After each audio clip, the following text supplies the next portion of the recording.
2024 সালের টি-20 বিশ্বকাপে চালু হবে এক নতুন নিয়ম।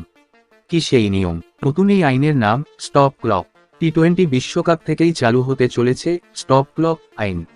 টি-20 এবং ওয়ানডে ফরম্যাটে নতুন এই নিয়ম চালু হবে বলে জানিয়ে দিয়েছে আইসিসি।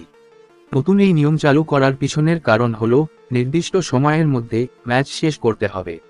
নতুন এই আইনে বলা হয়েছে যে দল ফিল্ডিং করবে সেই দল ওভারের শেষ এবং পরবর্তী ওভারের শুরুর আগে 60 সেকেন্ড সময় পাবে।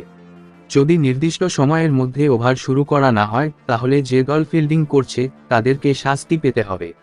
ফিল্ড আম্পায়ার ফিল্ডিং দলকে দুবার সতর্ক করবেন। তৃতীয়বার নিয়ম ভাঙলে পেনাল্টি হিসেবে 5 রান যোগ হবে ব্যাটিং দলের রানের সঙ্গে।